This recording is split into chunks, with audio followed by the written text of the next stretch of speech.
All right, ladies, here we are. We are on the final stretch of our virtual wellness retreat, Recharge. And I trust that over the course of this last few days, you are being refreshed. You are being re-energized. And our theme for today is all about cultivating healthy relationships.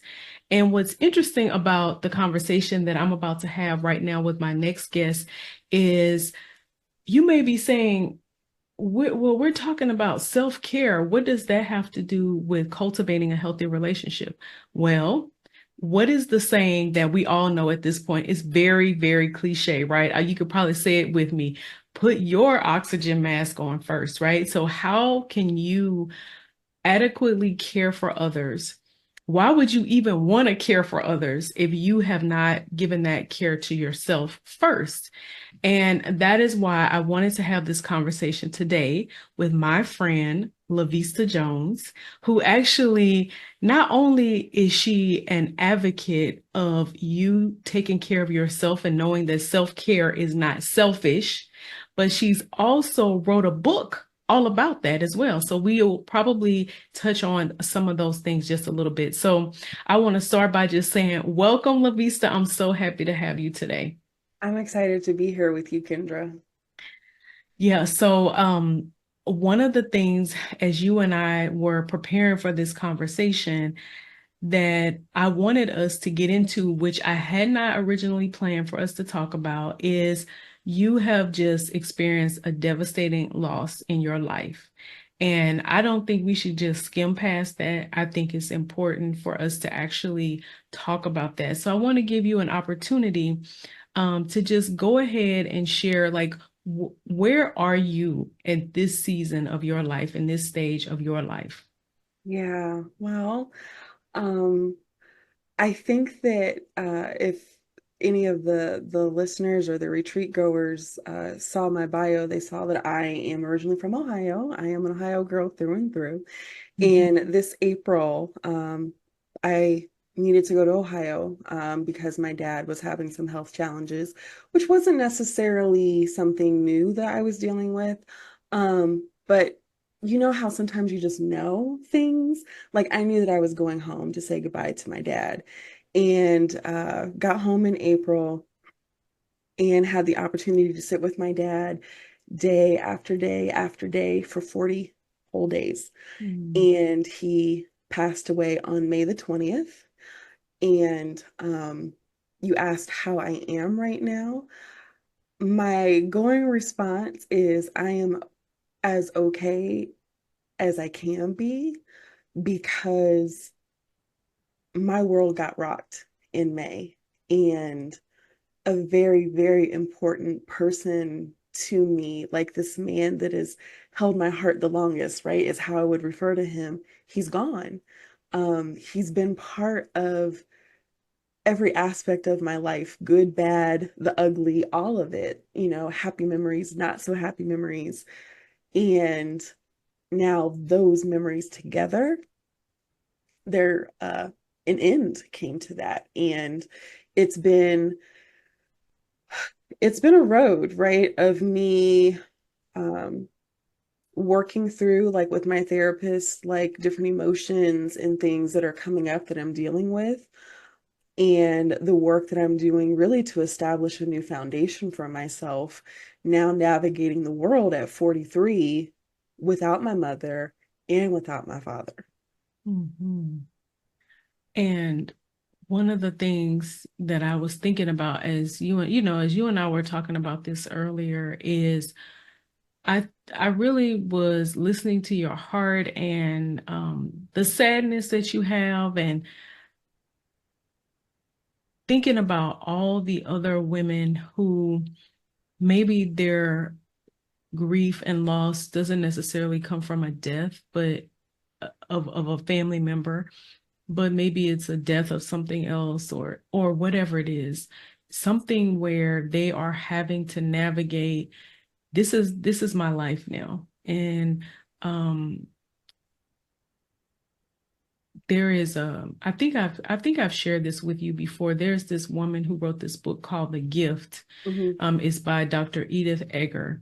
And she has this definition in her book for grief work, is what she calls it, grief work.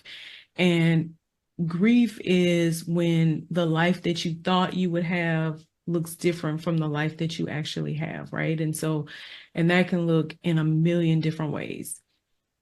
And I was thinking about you, I was thinking about women who are, again, here we are, we're already constantly giving out to people, right?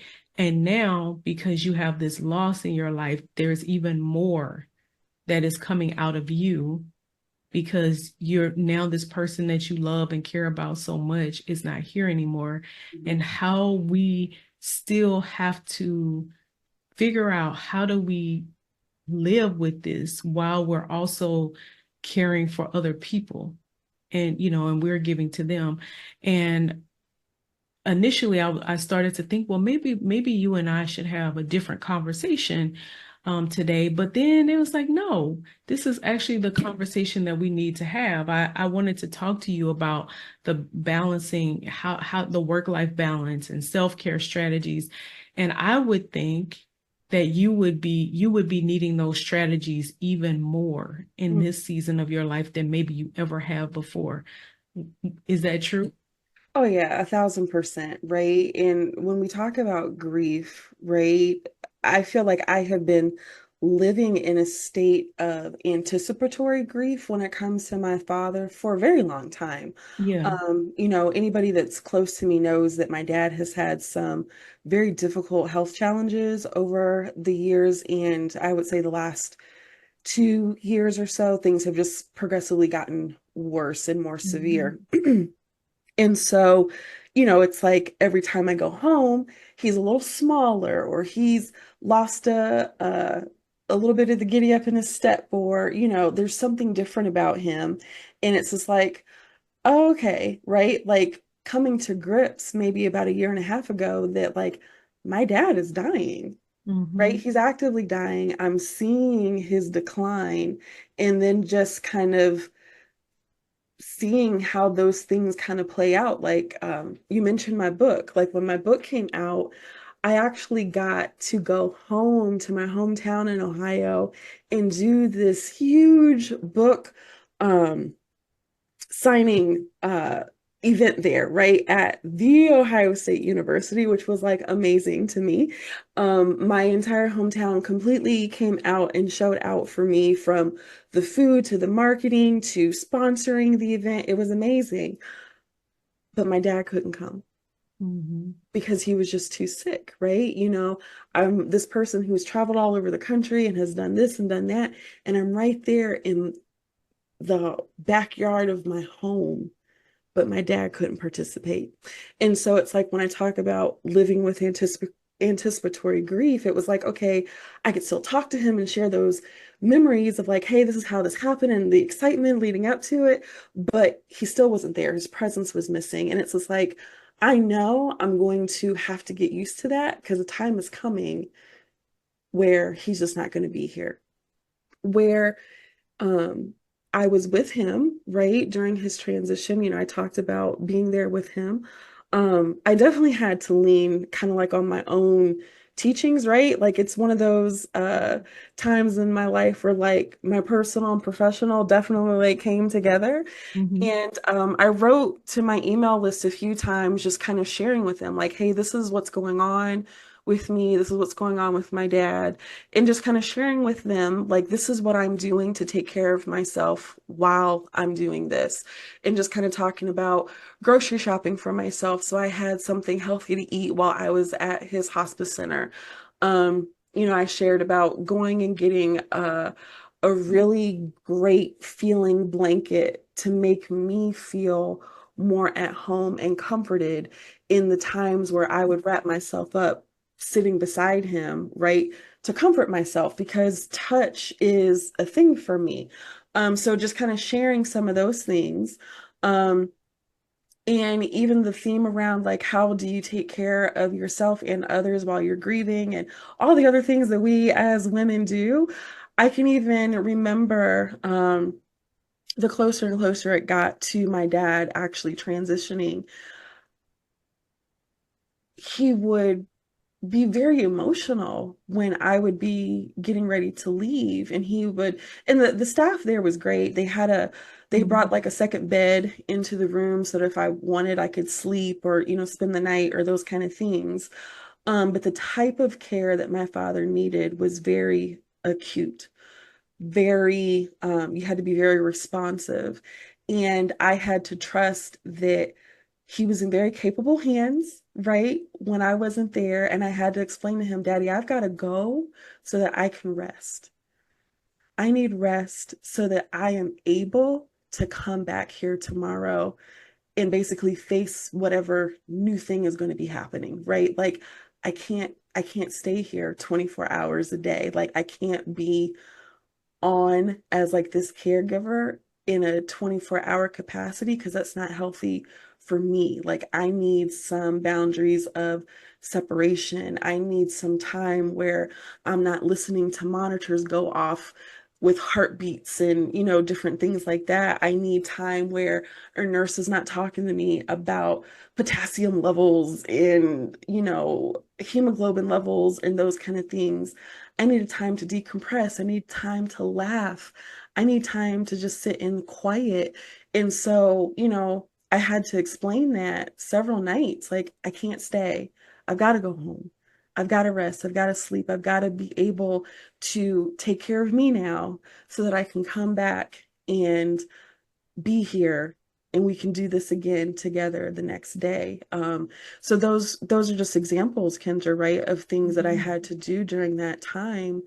Um, and now with his passing, I think I talked earlier about, my therapist, like in therapy, and really kind of talking through and trying really, really hard to process what this new normal looks like for me.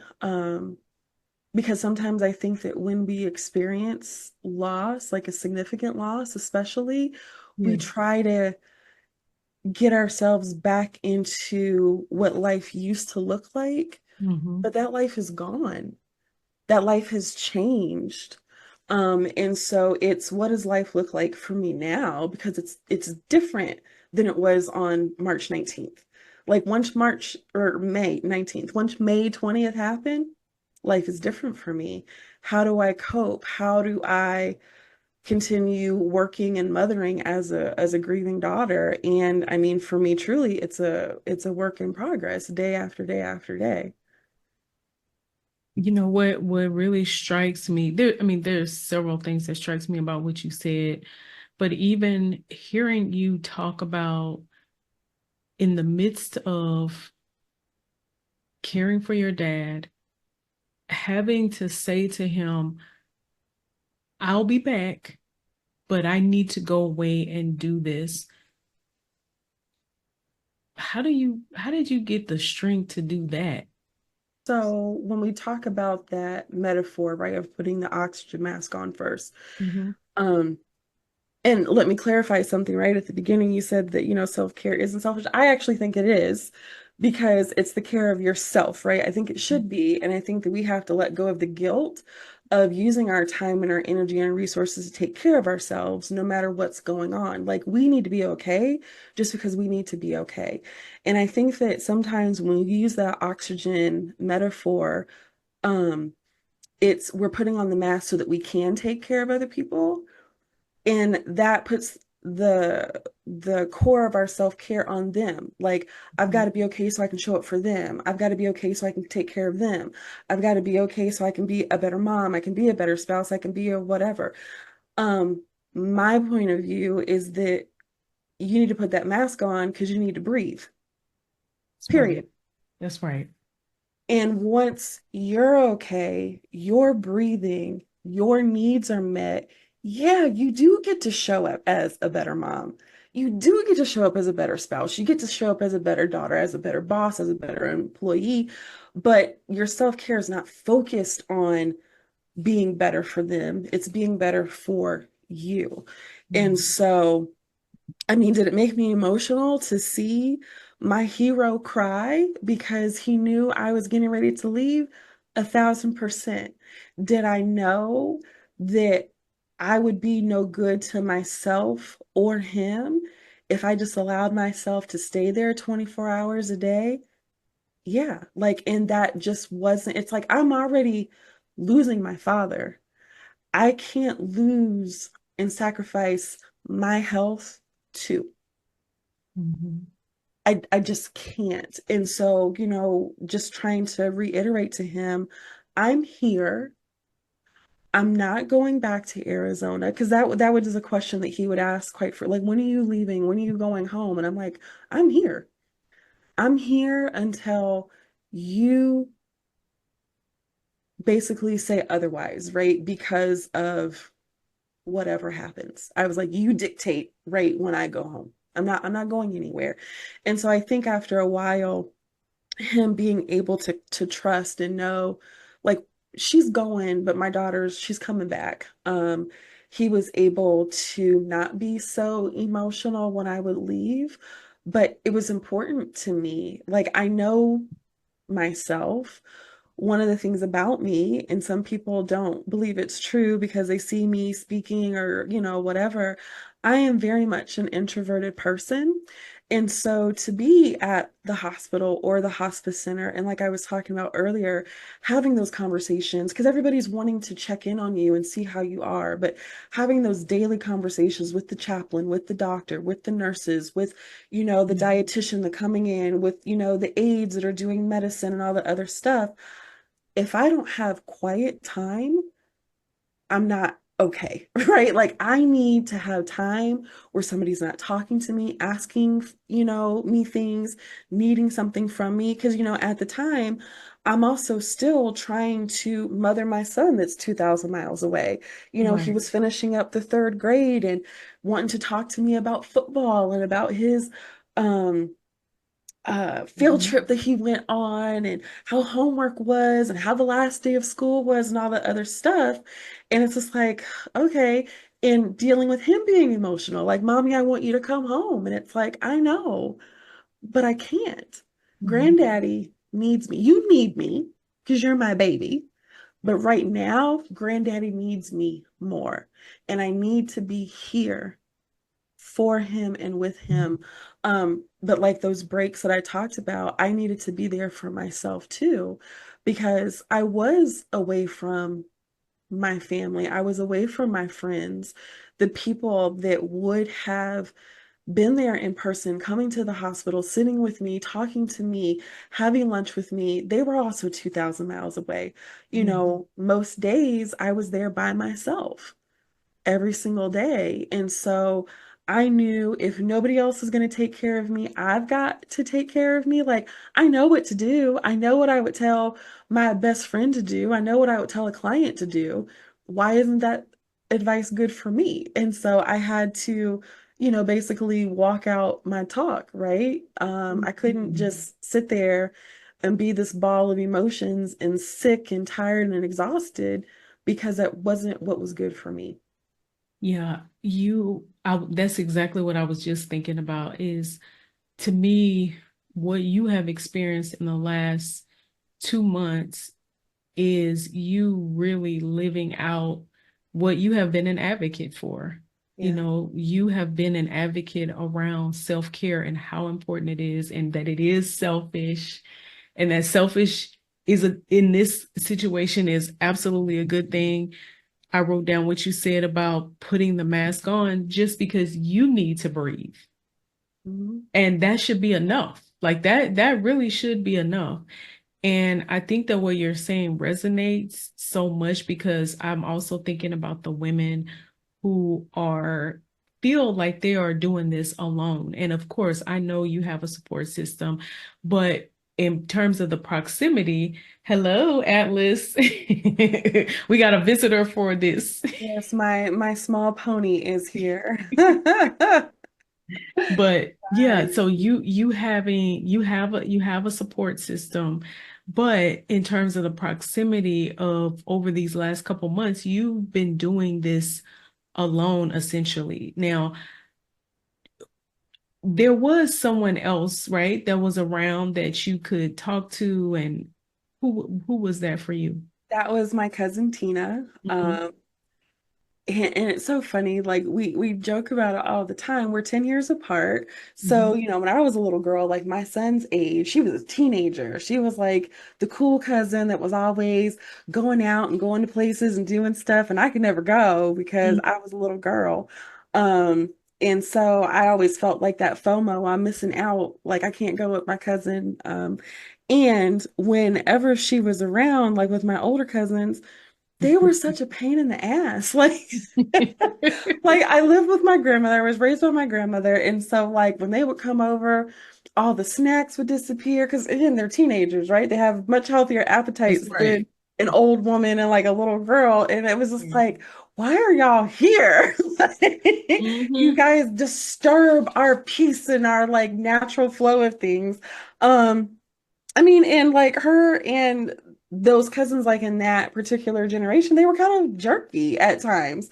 But now they're like, we're women, you know, we're wives, we are mothers. We're actually more like sisters in our adult life. And so I am so thankful that she is still there in Ohio, that I was able, to come home to her home every night when I would leave from visiting with my dad. Now, one thing I will say about my cousin is that we are the opposites when it comes to emotion. So, anybody who knows me knows that I am the biggest crybaby in the world. I'm like the person who will cry at commercials or whatever.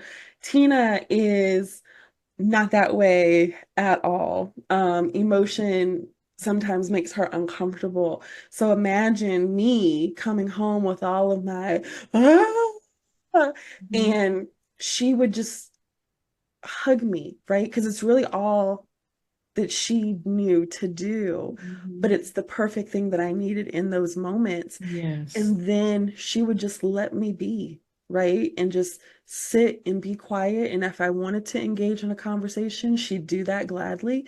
But if I didn't, she didn't press. She let me sit, she let me sleep, she let me rest. She didn't bombard me with a whole bunch of questions. She let me give her the updates that I felt that I needed to give so that she could share that stuff with the rest of the family. But she was definitely my soft place to land during that time. Just like your smartphone needs regular charging, so do you. Without regular recharging, your energy and spirit can run out, leaving you feeling drained and ineffective. Join the Strong Her Leadership Coaching Cohort to build soul care habits that prioritize your well being. Nurture your inner self, not just to care for others, but to sustain your own health and happiness. Strengthen your capacity to lead with confidence and resilience. Prioritize yourself and see the difference it makes in your life and leadership. Learn more at strongher.me/leadership cohort. How do you communicate to the people that care about you that you are trying to put your own oxygen mask on right now? Yeah. Even before I went home to Ohio, I had shared with a core group of my friends. Kendra is part of that group that I was struggling with my mental health and had, you know, tried to bring them all up to speed that I have dealt with clinical depression since I was 15, 16 years old. Most of the time, and I kind of talk about it in the covenant in my book, right? I've got my ish together day to day. Most of the time, I don't need therapy. Most of the time, I don't need medication. But towards the top of this year, I started feeling off and not quite myself. And because it is something I've struggled with, luckily, I recognized it pretty early on and started getting the support that I needed. But I felt that it was important to reach out to that group of friends and let them know, hey, this is what's going on with me. Um, and to kind of give them not guidelines per se, but to let them know you're probably not going to see me out and about. I'm not going to be the, hey, let's go to brunch or let's go to lunch or let's grab coffee the way that I normally am. Because when I'm dealing with depression, I'm also plagued with avoidance and Mhm. being around people is just, it's too much for me. Like I can't actually deal with it. As much as I even sometimes try to like make myself, I just can't. And so I needed for them, you all, right? Because it's not just them, you are included in that. I Mhm. needed them to know that that was going on with me. So they wouldn't be like, well, what is wrong with her? Like, she's not gonna come and do the da, da, da. Like we have a close friend that moved to Michigan, right? Because of some things going on with her, one of her parents. Mhm. Mhm. And I couldn't go to the going away party. I just couldn't. There was just too much going on inside of me that I couldn't be there in that moment. But she understood that. And so we had our own little private one-on-one quiet thing, that we did, just the two of us before she left, because it's like, I don't want this person who's super important to me to like leave the state and I don't have any kind of like in-person contact with them. But I couldn't do a party.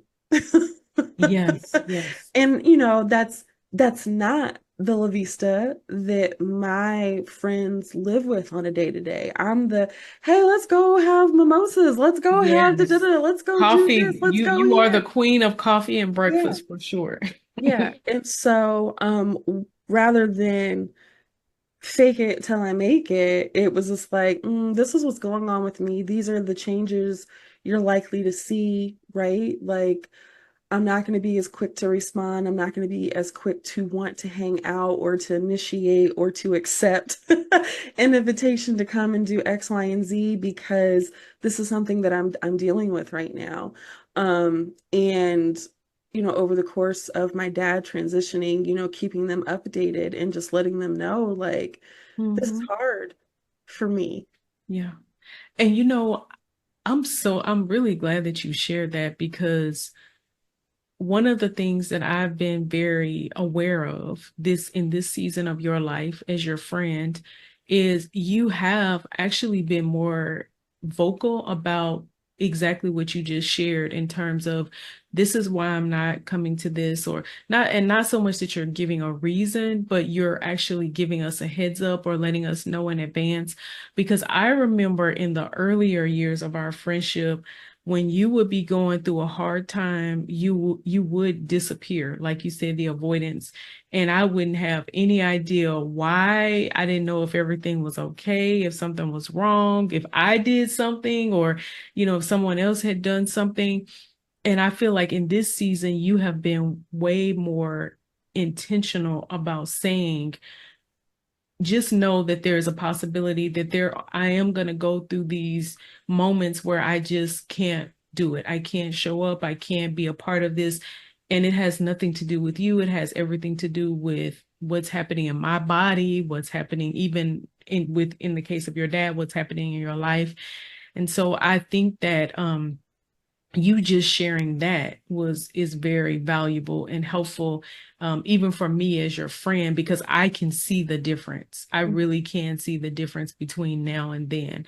And so I know that, hey, if she goes silent for a minute, if I text her or if I call her or email her or whatever, and I don't hear from her, then I know that maybe this is where she is in this moment. And so when you think about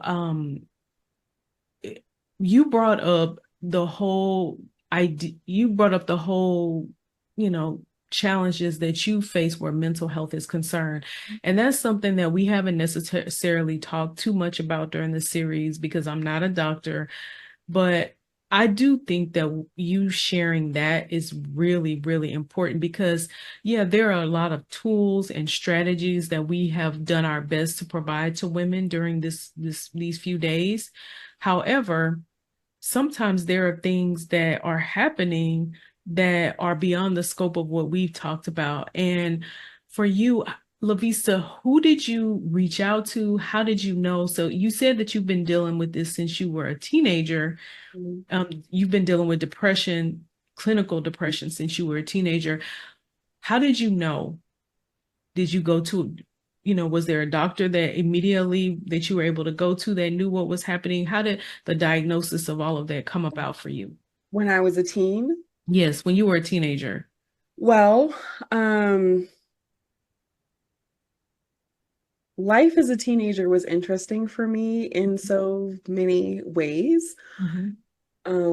There, I'll just leave it at that. It was interesting. It Mhm. definitely wasn't the life that people probably thought that I had, right, as a teenager. And luckily, growing up, I had, and she's still a friend of mine.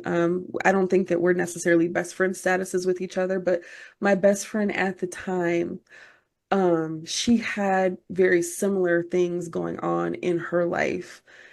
And she was somebody I didn't have to hide from, if that makes any Mhm. sense. Mhm. When things were rough and ugly and raw, I could share those things with her and not feel afraid of judgment or feel that she was going to isolate herself away from me because this is just too much. This chick is over here dealing with, I don't want to deal with that kind of thing. And Mhm. so,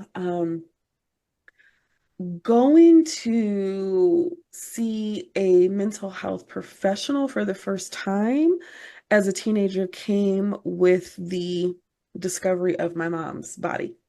Mhm. Um, that was a big um, shift for me.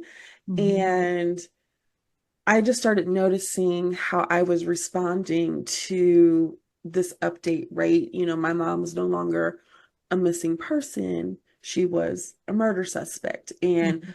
all of the things that went with that, like the DNA testing and preparing for trial and those kind of things, that's stressful for a person that's like 16, 17 years old, right? And the way that I was responding, like the way that my body was responding, it was like, this doesn't feel like me. Like, I almost feel like when I'm having a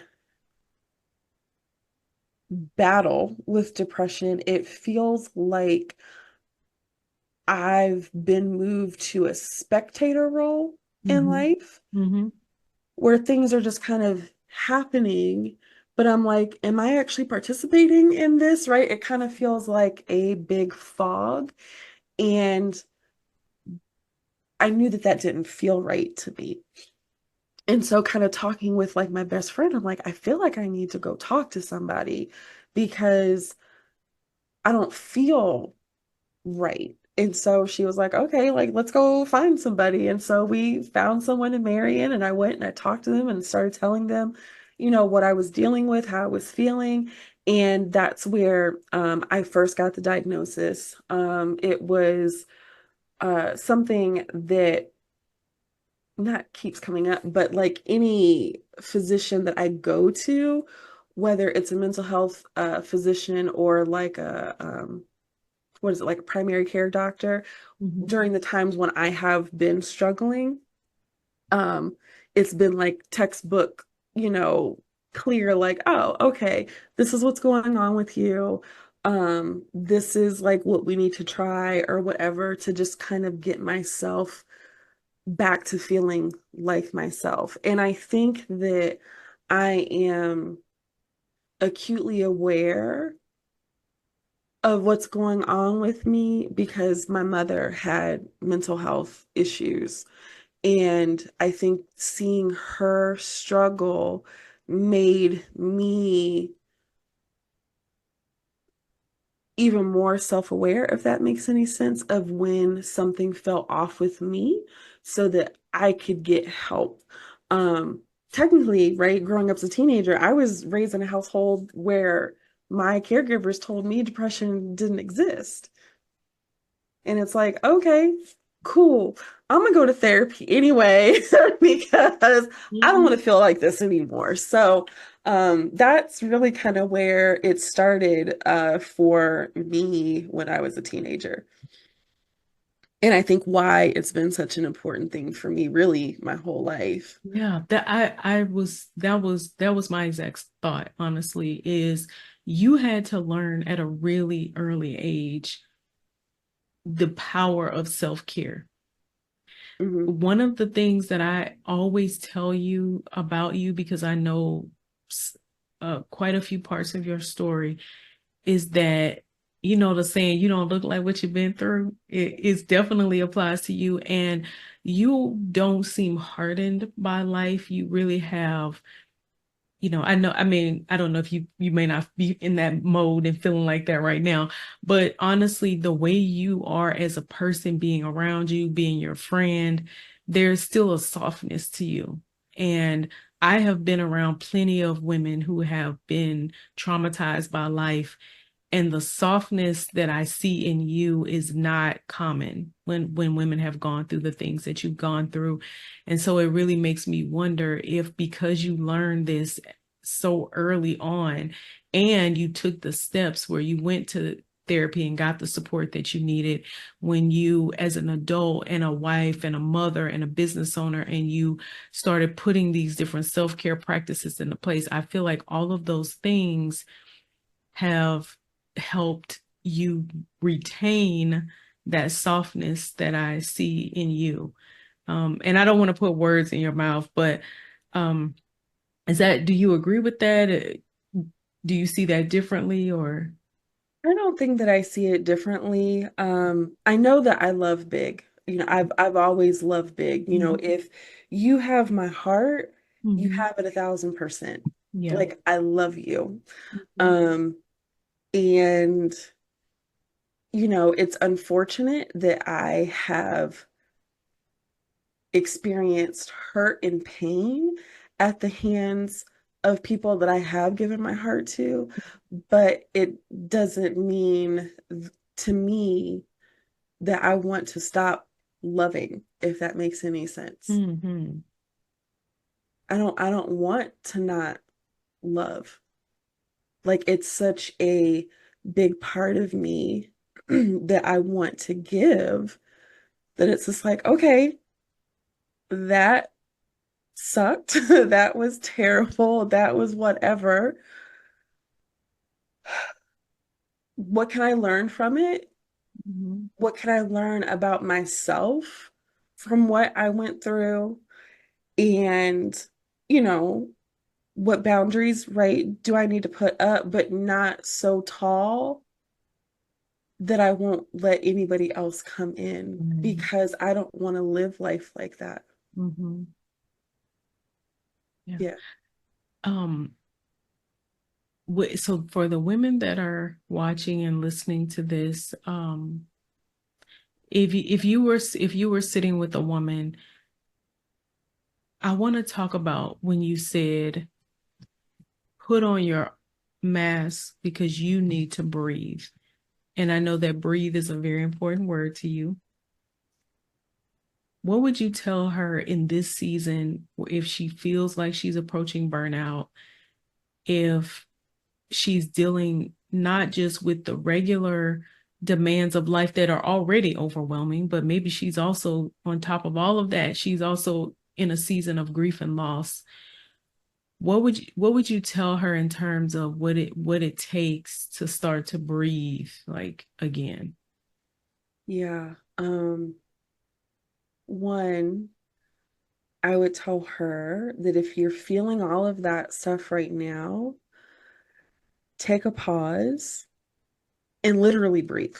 Mm-hmm. Literally, put your hand on your chest so that you can feel your chest rise and fall with your breath and intentionally breathe. Just breathe in deep and breathe out deep, right? And take that moment for yourself, um, and just pause. The next thing I think that I would advise her to do is like sit with herself and acknowledge what's going on that's making her feel that way. Mm-hmm. Um, because it could, it could be various things. It could be one main thing, but like, what is the thing that's making you feel suffocated right now? Like, what is it? Put a name to it, call it out.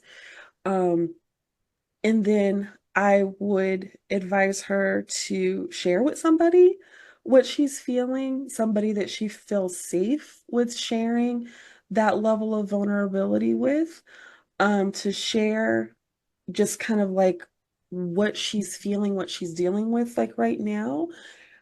And then don't be afraid to say no. Say no to things that you don't have the capacity for. Um, because you're going to need the precious time that you have to do some work on yourself, right? Um, to gain some tools, to start taking on some rituals, to help you feel better, whether it's writing, whether it is engaging in therapy, whether it's finding a support group, whether it's having a difficult conversation with a spouse. Like there's work ahead of you for that feeling of suffocation to be lifted off of you. But first, I think you need to pause. I think you need to acknowledge it. You need to share it and then dive into the work for it to feel better. Ooh, yeah. When you just said the feeling of suffocation to be lifted off of you, I really feel strongly in my spirit that that was a prophetic word. Mm. And in a second, I'm going to actually have you pray for us. This session is different than maybe some of the other ones that we've done this week and in these last few days. But it's just something about when you just said that suffocation. I'm positive there are women watching this that are feeling that right now.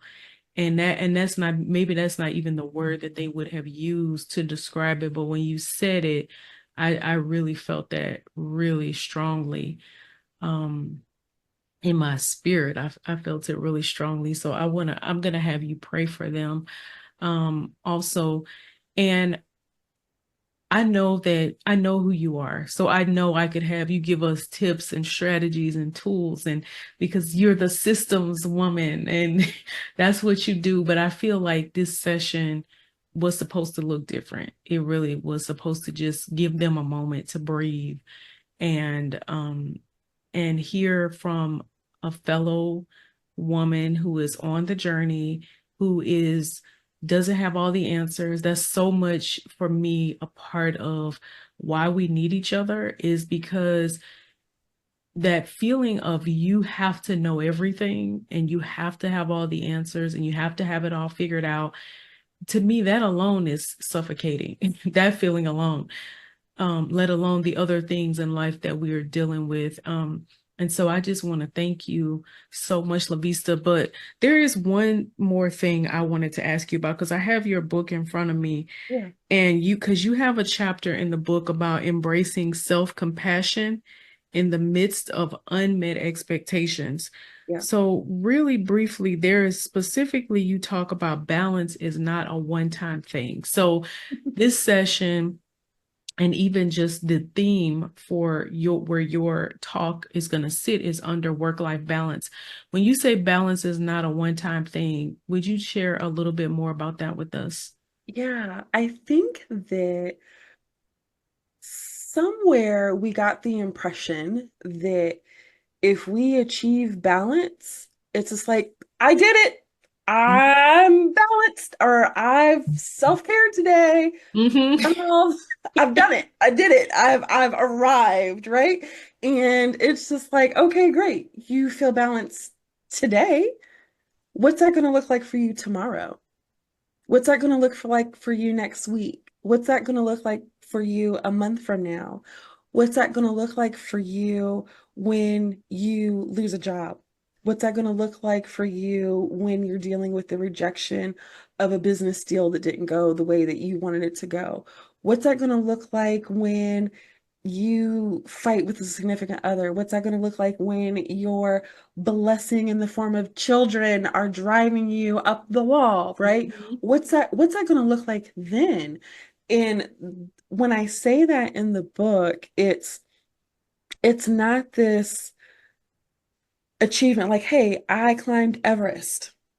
That's like usually the people who do it, they do it, they're a one and done kind of a thing. That's not balance. That's not taking care of yourself. It's an ever evolving daily journey. Mhm. Every single day it looks different.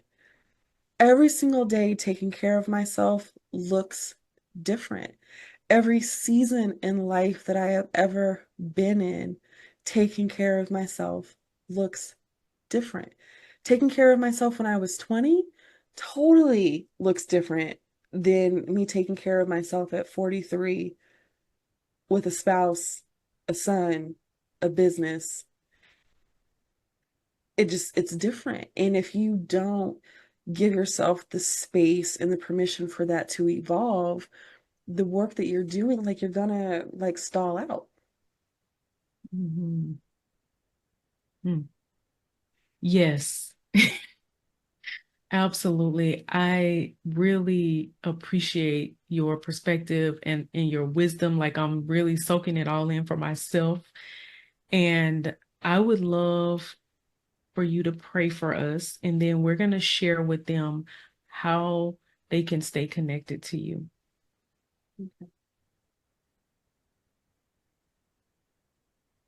Lord, I pray that any woman listening to this conversation, that she feels seen right now, especially in places in her life where she may feel alone. She's seen. She's seen by you if she's not seen by anybody else. That the pain and the hurt that she's dealing with, even though it might sting so bad right now, it won't always be that intense. Let her know and let her seek out vulnerable leaders that won't just show her the highlights of their lives when everything is going well, but she'll be able to be connected with people that will show her what it really feels like to do life, celebrating the ups, dealing with the downs, someone that will come into her life and support her, show her to resources that she needs, to the support that she needs, to the peace that she's looking for. And Lord, as we close, let her know she is not alone. It might feel heavy right now, but she's not alone. She's not alone. These things I ask in Jesus' precious name. Amen. Let's all just take a deep breath. Thank you, Lavista. For the women that want to stay connected to you, want to learn more from you, how would they do that? Yeah, so on social, I'm on Facebook and Instagram and LinkedIn as Lavista Jones, so LavistaJones, or they can connect with me on lavistajones.com.